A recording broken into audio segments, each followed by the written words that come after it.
Perfect. So quick introduction to London New Tech. We've been there for almost 6 years already. We've been organizing events, monthly events where startups come and pitch their companies for 5 minutes, followed by Q&A. We've grown quite huge with 16,000 members, and usually we get around 60 to 100 people during our events, but those events were hosted on in the real venue where you can interact with people, and that we believe is a more preferable way of organizing events, and hopefully we'll be back on this one soon.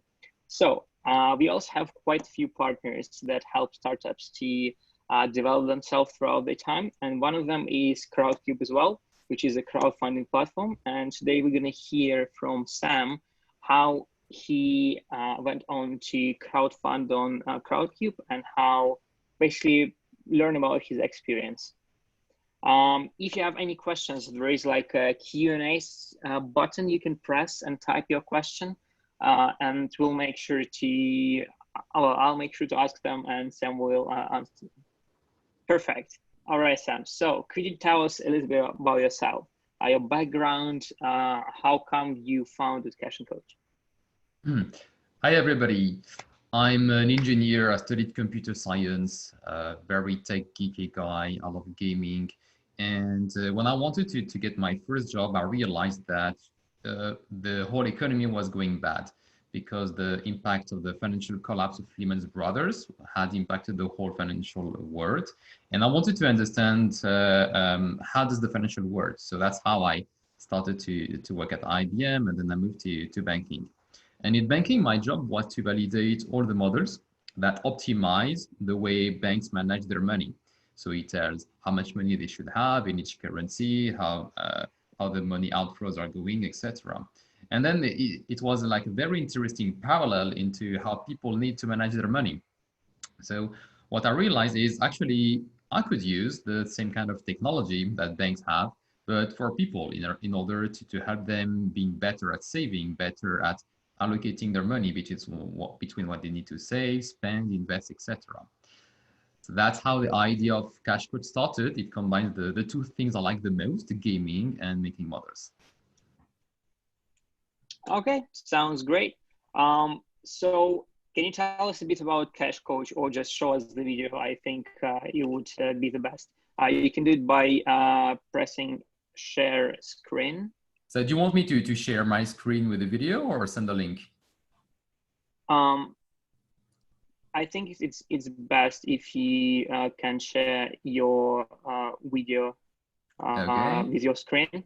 So you press share screen, and then make sure that at the bottom you press share computer sound.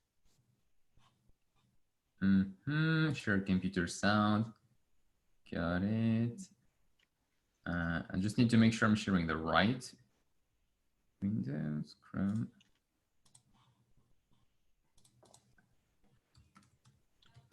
I need admin. All right, can you see it? Yeah.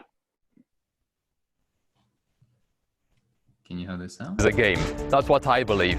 And I created Cash Coach to bridge the gap between finance apps and mobile gaming. My generation has inherited a whole series of problems: hyperinflation of rent, university fees, and stagnating salaries. And it seems to be getting worse every year. It's no surprise that saving has become a huge concern for millennials. But here's the irony.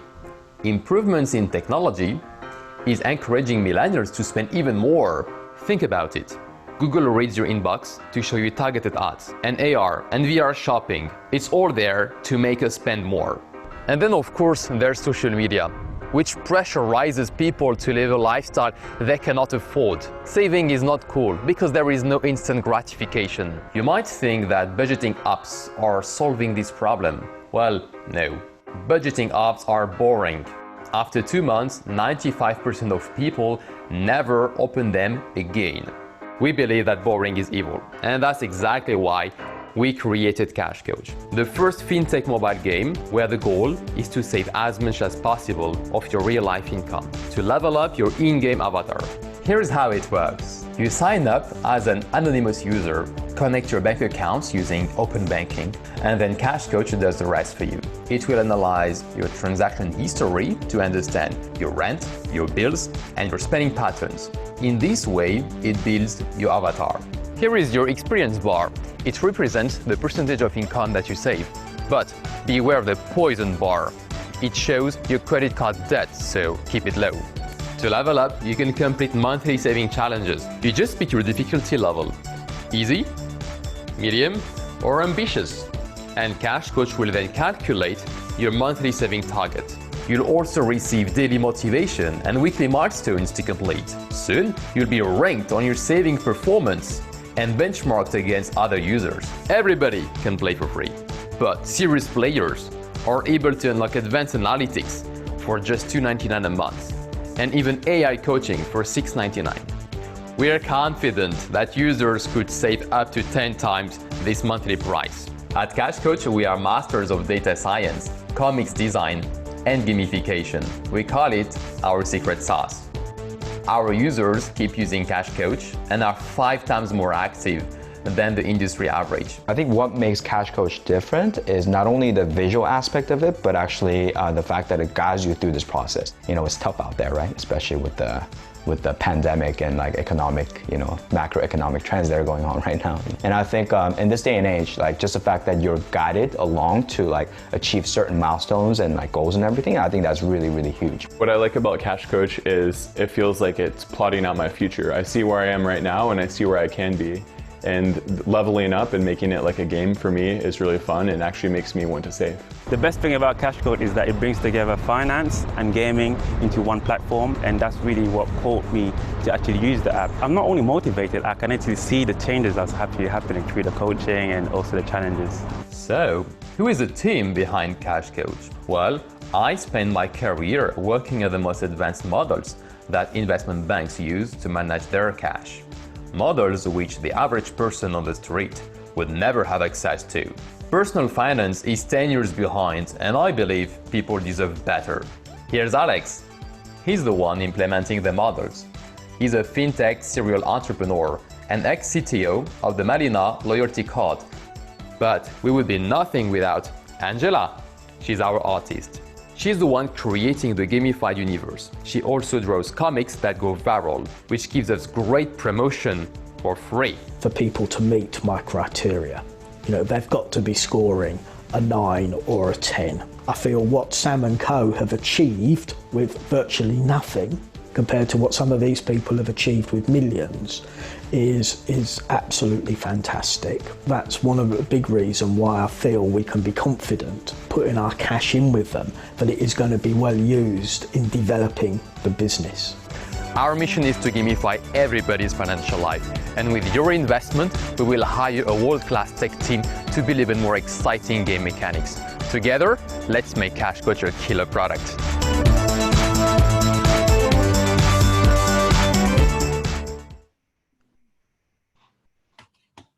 Great. Welcome back. Very engaging, I have to say. I am actually familiar with the fintech your co-founder was developing, because I'm originally from Russia and my parents have been using this card when I was like a small. So yeah, like a nice throwback. So we have a list of questions lined up. You can ask your questions by pressing Q&A button. And the first one is about your competitors. So could you tell us more about the space generally, whether you see other fintech apps like Plum or Cleo AI as a threat to what you're currently doing? On the first side, the fintech space can look like overcrowded. However, when you look a bit deeper, you can see that we're all doing something different and taking a different angle.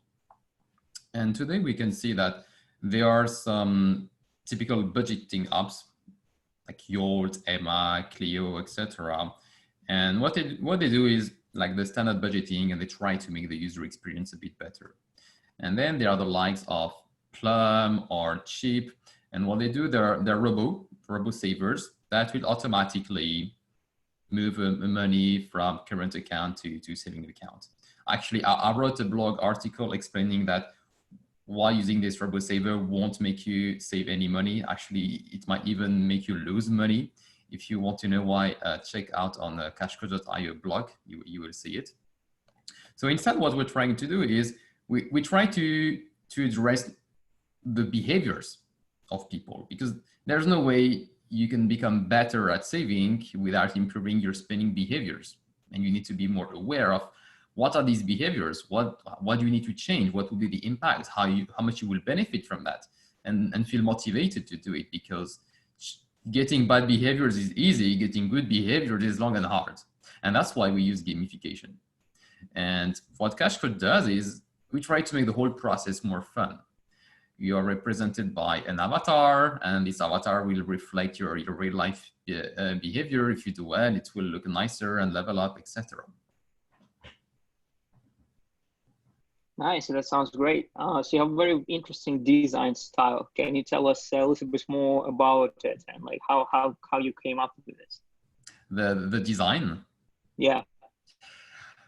I think I have played countless indecent amount of hours in strategy and role-playing game, and I really like the progression, and especially in the adventure game, where you make a decision and then it will impact your avatar and your character, and it will impact the next decision. So that was a great source of inspiration in creating the same avatar to represent people's financial life. And what we are working on at the moment is to have the avatar that are reflecting really their behaviors. So for example, you have an objective on eating out and going out, but if you go too much, then you're overspending there, and your avatar will look drunk to make you realize, hey, you're overspending on alcohol. Time to slow down. And then we can push the concept even further. Everything that you save in real life, for every pound you really save in real life, you would get 1 cash coin. And then you can use this cash coin to equip your avatars, just like in most adventure game. Nice. We have a question from Miles. One of the reasons people leave budgeting apps is due to their frustration with the lack of functionality. For example, their bank isn't available, or they can't use the app the way they envisioned. Can you tell how are you working with users to prevent this happening with your app? Do you have any examples of where user input has made real change? The problem of budgeting app is it assumes 2 things. It assumes that users know how to do the budget, and usually they don't really know how to do it. They use more the intuition. And then it assumes that setting a budget is enough to succeed. Whereas the hard part is to have the motivation to stick to it and know how to stick to it. And what we try is we kill the budget approach. We don't try to do like incremental innovation. We just disrupt it, and instead it's Cash Coach who will calculate all of that for you.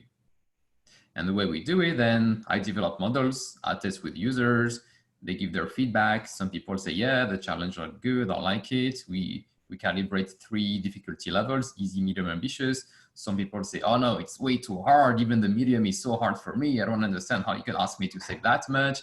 And we improve from there. So it's a very interactive and iterative process. Sounds very interesting. Can you tell us more how you gather user feedback, and how do you improve your platform in terms of, do you have a particular strategy for this and a pipeline in a sense? Our strategy is very simple. We listen to our first adopters. Whenever you do something new, you always have the 1.5% of the population, the innovators. They want to try, they like it. Even if it's not like completely ready and perfect, that's fine. They will be here to help you make it great, so that it will go to the early majority. And some of them contact us on Facebook Messenger, some of them by email, some of them in our WhatsApp group. I'm flexible, it doesn't matter. So we don't have like a fixed process. What matters is the interaction. We listen to them, Sometimes we don't agree, so we explain them why we do things that way. Sometimes it's a matter of financial education, but in the end, what I want is like they understand why it's done that way. Okay, I see. Thank you. So another question is about your team. So currently, how many people do you have again? We are 3 co-founders, and now we are hiring. We also have a couple of trainees with us. Okay, nice. So can you tell us more about the team dynamics that you have?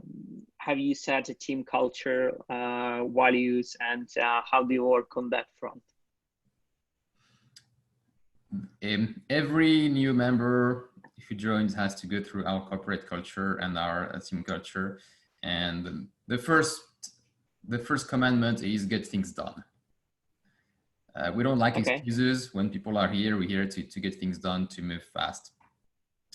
And for that, what's important is to be scientific and to be creative at the same time. So scientific means you try to analyze the problems. Why is it a problem? How can you solve it? Is there a way to solve it much faster? Do you have any like data that can tell you some insights? And then to be creative, because if you want to make things that nobody else has done, you need to think out of the box and find new path and make it work. Okay, sounds like a great culture, very open. With regards to gamification, can you tell us more what potential features that we would be able to see later on at Cash Coach? Good question. We have not decided which one will come first, but I'll give you a sneak peek on the next 2 coming features. Okay. The first one will be the virtual coins and the equipment for the avatars. So if you know Habitica, Gamified Task Manager, you know what I'm talking about. Once you complete like the good behaviors in the app for your finance, you will get points, coins, and then you can change the clothes of your avatar, a hat, better suit, etc. And the second one that is also highly requested from our users is the competition. So some people want to have saving challenges with their friends. For example, like you pull the friends and together you need to save 3,000 for the month, and you win if both of you have saved 3,000, and you can see your progress every week, thumbs up or thumbs down. And some people want to compete directly. Who's the one who's saving the most for the month in order to motivate themselves? It's like, you don't really want to go to the gym, so you're gonna compete with your friend. Okay, who's gonna run the most for this month? Oh, that sounds great. And you can create something for friends to compete, and the money saved is gonna go for your trip altogether. Yep. I think it would be quite a nice motivator. Nice. So can you tell us more about your price plans? Currently you have 2. So the first one, if I'm not mistaken, is more data analytics, and the second one is like AI powered one. Yep. So first we want to have a free version of the app, which is better and more fun than any boring budgeting thing available in the market. Then we will add the premium features, unlimited history for people who really want to improve themselves. And the same way, if you're running and you want to improve your time, you need to track your progress. So Cash Coach just does that for you, and you can see the unlimited history for $2.99 a month. And that will also include the possibility to use all the coins that you gain by saving to equip your avatars. Then later on, we will work on developing the AI. So for example, you're competing with your friends and you're losing. You can hire a Cash Coach, $6.99 per month, and Cash Coach will analyze all your behaviors and tell you what you can change to win. Okay, that sounds interesting. So does your co-founder has a sort of machine learning expertise, or is it looking to hire someone with this focus? So far, I'm the data scientist. Okay. My co-founder is doing all the implementation. So I think of all the crazy models, all of data, and then he makes it like very efficient in the great algorithm to implement it. Okay, sounds great. So I have a few questions from George, which are more specific. The first one is about account information service provider. Do you use it for open banking? And if so, what are your reviews of it? The question is about our data open banking data provider. Yeah, George, is it about the open data provider? He should send it somewhere. No. So, do you use account information service provider? Yes. We do that. We use a TrueLayer. They work well in the UK. They recently launched in France, and last week in Spain. So we try that with our Spanish users. I think next week it will be in beta in Italy. Oh, so nice. Well. Yeah, it works well. It works better in the UK. Banks have better data quality than in the rest of the Europe. And most banks share the current account and the saving accounts. Some banks are a bit old school. Either they don't, either they can't do it. I don't know. I won't say which one, but they only share the current account. So unless you have like a very old bank, and these are like Santander's, RBS, in the UK, it works really well. Okay, so how does the integration with TrueLayer works? TrueLayer is a regulated entity, and basically they plug themselves with each of their 22, maybe 25 banks now in the UK. Mm-hmm. And then they develop a gateway and API so that we only have to integrate once with them instead of integrating 25 times. So that's the theory. In practice, it's more complicated than that, because some banks, they don't really follow the standard in terms of data structure, or they have their own convention and they send the credit card with a different sign. And unfortunately, it's not really documented. So if you're an engineer, you know what I'm talking about. You discover that when you plug the pipe. But on overall, it saves us like tremendous amount of time to use one data provider. Yeah, well, that sounds great. So 2 questions from Miles. I think the first one would be about the how do you keep the user's data secure? We use Google encryption to keep everything secured. It would take basically billions of years with AES to 250 bits to crack. There's an encryption key. The encryption key is encrypted. The decryption key is rotating. So it's pretty secure. Everything is natively encrypted. Then on your device, all iOS devices are natively encrypted, and all Android devices are also natively encrypted since I think Android 6. Okay, perfect. So, and another question from Miles is, what is the biggest challenge you're currently facing? Currently trying to find the time to grow and to develop the product while being a very small team with limited resources. That's tough. Fair enough. I guess each startup has this problem at some point. I guess so. Perfect. So now you're moving towards the questions about raising. So first of all, can you tell us more about your timeline? When did you move on full-time to Cash Coach, and when did you decide that we need to raise now? I started the Cash Coach in July 2018.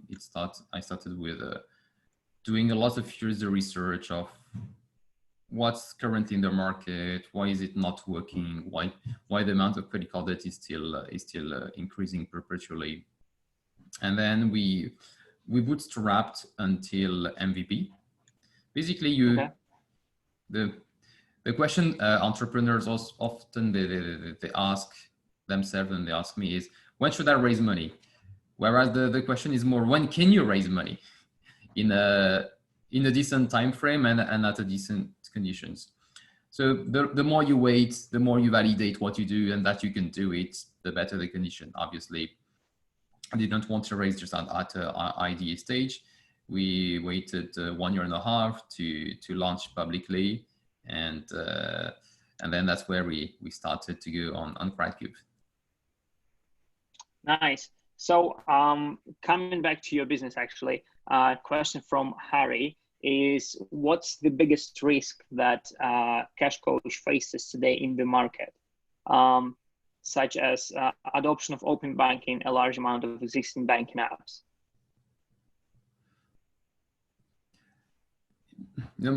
Most startups, the risk is not the competition. The market is huge. The risk is they do something people don't care about, and they can't manage to nail down the product before they run out of cash.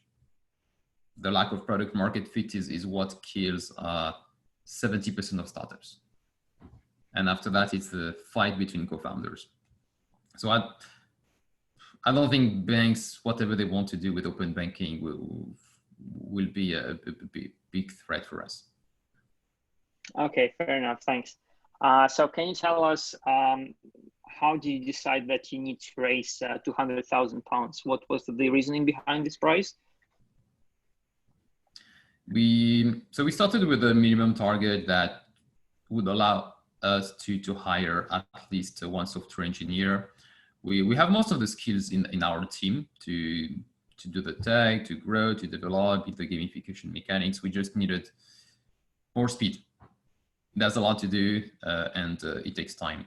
So 200K was our minimum target so that it's viable. And then we set an upper limit target of how much could we possibly accept if we already had more than what we needed. The upper target was for 400K.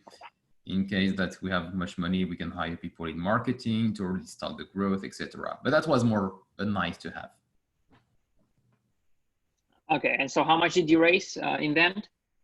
We raised 239K. Nice, congratulations. More than ours. So how did you do your pre-valuation? Pre-valuation, you discuss that with angel investors. They look at your team, your benchmark, other companies in the same sector, how much they raised, at which stage they were, at which stage you are, and well, you negotiate until you find, like until you converge to evaluation. Okay, perfect. So can you tell us more? Why did you decide to go with Crowdcube, and what other opportunities did you look into? Crowdcube is a great crowdfunding platform. I spoke to Adam Dodds, the CEO of Free Trade. He was happy with it. So he told me, yeah, okay, go ahead with Crowdcube. I think a lot of investors of Crowdcube and CDARs are anyway almost the same. So there's a very strong overlap. I think people should go to wherever they feel like they have the best connection and the best partnership and trust. Okay, so who did propose, like, how did you decide, like, why was it, who did tell you about the Crowdcube essentially? How did you find out about that? Adam Dodds from Free Trade, and then we had a couple of other investors. They knew Crowdcube, they made me a good introduction. It worked well. I could also have gone with CDARs, but for this round, I went with Crowdcube. Okay. Are there any differences between raising on CDARs and Crowdcube? Did you look into this, or is it quite similar? I think that they do have some differences. So for example, CDARs, they have a secondary market. I know we had investors, they said, look, I'll put for sure 10K right now if you go to CDARs because I love the secondary market. I had other investors that say, no, I prefer to manage my portfolio on Crowdcube. So that was also part in our decision making to go with Crowdcube. Okay, perfect. And what was the process of joining the Crowdcube? One of the startups raising this Crowdcube. The process of fundraising with Crowdcube. Yeah, it's a long process. People may not see that from the outside when they see all the crowdfunding video, but it starts with a lot of due diligence. It starts with having enough committed investment from angels who validate that you're really an entrepreneur. They agree on the term, your valuation is something totally like in the market condition. And then you need to make the video, which again is much more complicated than what it sounds. First thing I discovered, if you want to make a Crowdcube video, you need to book an agency at least 3 weeks, if not 4 weeks in advance. And it's just for the first call. Then you need to think of the narrative, the style, having a location, where do you want to shoot that, having everybody together the same day, available, not canceling. Another thing that I discovered, it's not allowed to record a video in public spaces. So we got kicked out from a couple of spaces. And it's actually pretty tough to find a place in the street that nobody will bother you. And then, well, everything needs to come together, the narrative, the pitch, the due diligence, the terms and condition, all the signature. And once you're ready, you can finally go live and see how the market will react. Nice. So, like, do you know how much time it took you from first approaching Crowdcube to actually getting onto the website? Yeah, I think it took 4 months. 4 months. Oh wow. Yeah, 4 months. That's a long process. 4 intensive months, not 4 months just relaxing and doing something else. 4 intensive months. Fair enough. And can you tell us more about the due diligence process? How many people did you speak at Crowdcube? What were they asking essentially? So Crowdcube really tries to make it as smooth and efficient as possible. We had one person as our company manager, and then that person would liaise with the compliance people. And basically they will fact check everything that you say, because they are financially regulated and it's not allowed to give any misleading information. So anything in the pitch, in the deck, in the video that you hear has been already fact checked, and to whatever claim or numbers that we do, we need to provide evidence, like that's like robust evidence. On overall, I was actually very positively surprised by the process. They were very quick to react. They were very quick to tell us what kind of evidence they would accept for these, or if it's something that's too hard to find any data to evidence, how we can phrase it in a way that will not constitute a legal claim. Sound great. So when you raise on Crowdcube, they most of the time ask for CIS/EAS tax relief, and to get eligible, you need to apply. So can you tell us more about this process? How did it work for you? And what startups are generally eligible, and whether there are some which are not? So for everybody, ACIS is a very advantageous investment scheme in the UK that gives the first angel investors 50% money back on their money. And if the startup goes bankrupt, they can still declare that and still offset the rest from their next tax income. And if the startup is successful, they have unlimited tax-free capital gain. So pretty good. Every new startup, which is really like a startup, not just a retail shop, is eligible to ACIS if it's really building something like a technology based. To get that, you need to have the stamp from HMRC, Companies House. And actually, I was almost like too good student. I had the stamp, but too soon. Once you get what is called the advance assurance, it's valid for 2 years. And I asked for that like January 2019, so a while ago. And since Crowdcube is very, very diligent with all their startups, they said, no, we need to have maximum 12 months. and yours is going to expire the day you will go live. So I had to call back HMRC to ask a refresher, and they said, well, we don't need to give you a refresher. Your assurance is valid for 2 years. So I had to explain them, you know, we're raising for Crowdcube. They want to be like very safe. We need to have like at least an update. And we got that, I think in 1 month. As soon as we got it, we got the stamp, ACIS, we went live. Nice. So is there any different, like what is the difference between SEIS and EIS? ACIS investors have 50% money back on their next tax income. EIS is 30%. So ACIS is more advantageous since it's very costly for the government. Startups are eligible to issue only 150K of ACIS shares. It's very expensive for the government.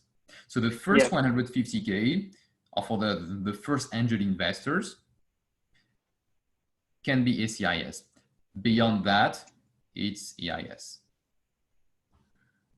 That's a great explanation. I've been looking and Googling for it for some time. I think that's the best one I've heard. Thanks, I appreciate it. Yeah. So can you tell us when you went live on the campaign? What happened next? What were your sort of everyday tasks after this? Oh, I remember very well. We went live almost simultaneously with the app on the App Store and Android and on Crowdcube. And as you can imagine, when you go live with an app, you always have bugs. So our first investors also tried the app and they reported a lot of bugs and they had a lot of questions. And so I think our first 2 weeks was spent 99% debugging and 1% answering all the questions on Crowdcube. Oh, wow. Fair enough. Okay, so can you tell us about your experience with investors and how did the questions for you, they asked you? So basically like on Crowdcube, there is a discussion page where you can ask the questions to a startup which is raising, and like you don't need to invest into the startup before asking it. So can you tell us more whether there were any specific questions which really helped you to develop your business model or to develop your tech more? You know, I was very positively surprised by the intelligence of the questions from the Crowdcube investors. And the reason is before that, I have spent months trying to pitch Cash Coach to angel investors. And in here, I will make a caricature. Okay, so it's a caricature. Typical angel investor in London, 60 plus, doesn't really understand what millennials, doesn't know what's going on. And the last time they had money problem, if they or any had, was like 30 years ago. And most of them, they ask, why do people need anything and like an app to save money? I don't understand. What are you doing? You should do some analytics for companies instead. So in comparison, all the questions from Crowdcube investors, they were a delight. And actually, I was surprised that people on Crowdcube, lots of them are quite sophisticated investors. Some of them, like they work in VC, some of them they have their portfolio investment. So I was really happy to see the challenge and the intelligent question for them. And so I had one fear that it's the people who ask you like 100 questions that just for the sake of it. Actually, people who are quite reasonable. Usually the people who ask long questions are the ones who consider investing a larger amount, and people who want to put £10, well, they wouldn't bother asking you pages and pages of questions. There are exceptions. I won't tell the name, but there are exceptions to everything. Nice. So when you finished raising, or well, just before, what was the completion like for you? How did you feel that I raised it? And the cooling off period. What happened next? So what I thought would happen is, yeah, finish fundraising, victory. What really happened? Okay, now we need to deliver. We have 400 investors watching us, and we really need to deliver and quickly. So the completion process is, well, still a lot of compliance, a lot of paperwork, very technical. I mean, I don't want to bore everybody with all the technicality and the legalese of fundraising, but it involves like a certain amount of paperwork. In the cool-off period, and so there is the cool-off period, there is the anti-money laundering. Some people don't pass. That's why the investment always decrease from the end of the campaign, and when all the money is processed and received. Yeah, sounds good. So was it the first time you went to raise money for a company? Yeah, first time. And what would you do differently next time? Oh,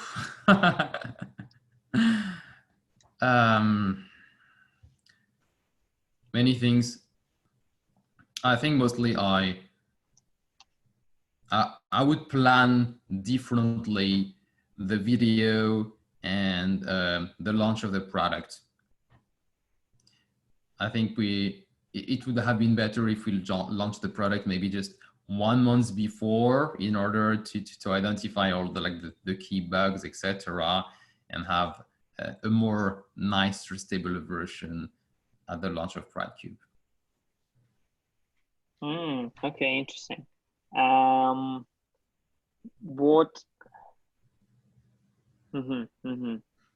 so would you go with crowdfunding again? Yeah, definitely. Yeah. Okay, perfect. So if it was the first time, would you go with crowdfunding? Absolutely. I love crowdfunding. It gives you investors who are really aligned with what you do.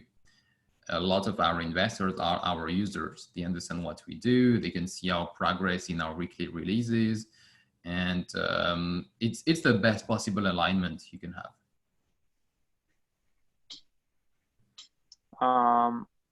Great. So apart from crowdfunding, what were your major aspirations this year, and what changed because of the virus? In a positive way, COVID is not impacting us too much. We're not doing B2B in logistics. That's where companies stop their activity. I would even say that saving and taking care, being in control of your money is more important than ever for millions of people. So Cash Coach is more relevant than ever. The tough part is, because of the COVID situation, fundraising is not as easy as it used to be. So we still have more than 1 year of money in the bank. The difference is, I think we will have to get to revenue and possibly even break even sooner than in our initial plan. So now we have 3 objectives: making the killer product, growing, and revenues. Nice, that sounds great. So we have a question from Miles. He is asking, since you had so many compliance issues, as you mentioned, did you deal with them yourself? Did you have a mentor, or did you have a law firm that helped with this? Oh, no, we didn't have any compliance issues. Actually, the compliance process was pretty smooth and very efficient with Crowdcube. So I managed all by myself. Okay, perfect. And they have provided for you with wallet sort of education to know all of the legal aspects? Yes, they're pretty good. Their website, their documentation is pretty comprehensive. Okay, perfect. So did you use any external resources to understand the legal technicalities more, or did you just use the content? Myself? Bootstrap entrepreneur, you have no choice.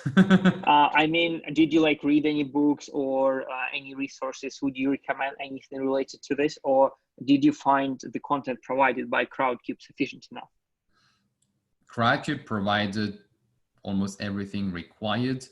Of course, to understand the technicality of nominal share issuance, shareholder resolution, when you need to pass a resolution, how does that fit with your article of association, all the fun stuff. Then I had a lot of Google, but personally I just Google stuff. So that's how I find information. And once I understand it, I give my reply and hopefully it's good. Perfect. So before we move on to talking more about your prospects and learning of your long-term plans, we have two questions that I haven't asked yet from the audience, which are more business related. The first one is from Harry. So he's asking that what is the risk that a company such as Yolt could implement some sort of gamification into the app, and how easy is it to copy what you have achieved?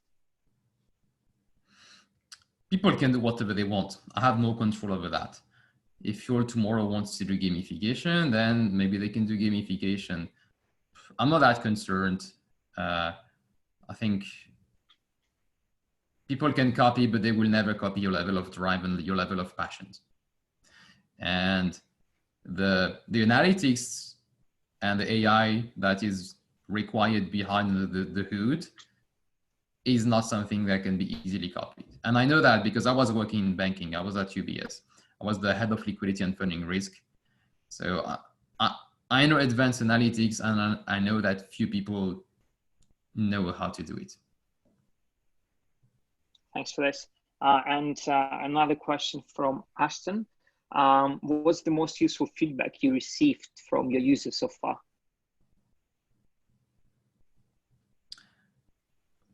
Wow, we received so many useful feedback. I think the most useful feedbacks are usually when we design something in a way and users understanding in another way. And it's very hard when you design something, you have your mental representation to think of what are all the possible interpretation people can give to that saving challenge. And that's why it's so important for us to have user feedback. And that's why I spend a lot of my time talking to users. Okay, that makes sense. Perfect. So coming back to your future, so what do you want to achieve towards the end of this year? By the end of the year, I would like to have achieved the great gamification. So the next two features I mentioned, the avatar customized with the cash coins, and then having people who can compete with their friends for extra motivation. Okay, perfect.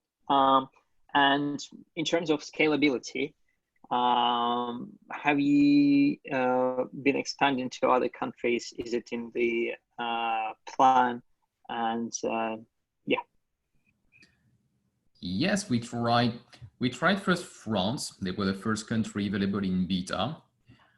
We were very disappointed because the French banks, most of them in open banking, they share the current account, but they do not share the saving account.